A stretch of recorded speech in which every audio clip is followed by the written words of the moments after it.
मृत्यु सामने खड़ी हो तो क्या चिंतन करना चाहिए? मृत्यु जब सामने खड़ी हो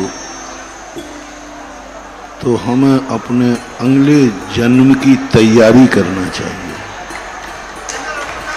क्योंकि मृत्यु तो ध्रुव सत्य है। मौत के संबंध में उस समय चिंतन नहीं करना, मौत के संबंध में विचार नहीं करना। मौत तो एक नियत घटना है, लेकिन जब व्यक्ति मौत की तरफ जाता है तो ज्ञानी पुरुष जन्म के संबंध में सोचता है। एक बार मैंने कहा था, शाम हो रही है तो ये मत समझो कि रात आ रहा है, रात आ रही है। ये समझो कि ये रात प्रातःकाल की तैयारी करा रही है। यदि रात नहीं होगी तो प्रातःकाल नहीं होगा, प्रातःकाल नहीं होगा तो मंगल नहीं होगा, शगुन नहीं होगा। जहां प्रातः रात नहीं होती वहां प्रातःकाल नहीं होता, वहां मंगल नहीं होता, वहां शगुन नहीं होता, शुभ नहीं होता। प्रत्युष काल की जो बेला है, ज्योतिष शास्त्रों के अनुसार, ज्योतिष शास्त्रों में एक मंगल रूप कहा, एक शुभ मुहूर्त कहा प्रत्युष काल।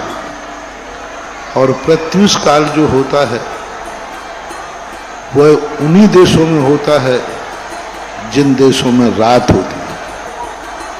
यदि रात नहीं होगी तो प्रत्युष काल का एक ज्योतिष, एक शगुन समाप्त हो जाता है। इसलिए मृत्यु रात के समान है, जो हमें जन्म महोत्सव मनाने का मौका देते हैं। मृत्यु न हो तो जन्म बर्थडे कहां से मनाओगे? बर्थडे तुम जब भी मना सकते हो जब कहीं से तुम मौत को प्राप्त होगे।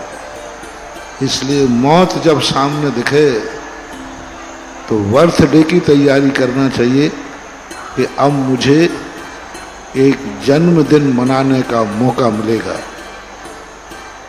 मौत के समय विचार करना कि हे मौत, तुम मुझे जन्मदिन बनाने का मौका दोगे। यदि मौत नहीं होती तो जन्मदिन का सवाल ही नहीं उठता। इसलिए इस प्रकार का जब व्यक्ति चिंतन करता है, व्यय किसी चीज का होता है तो उसे उत्पाद का चिंतन करना चाहिए कि हमें इस व्यय के बाद क्या उत्पाद बने। हमें मौत के समय ये चिंतन करना है कि हमें जन्म कहाँ लेना है, हमारा जन्म कैसे होना है, इस बात पर विचार करें।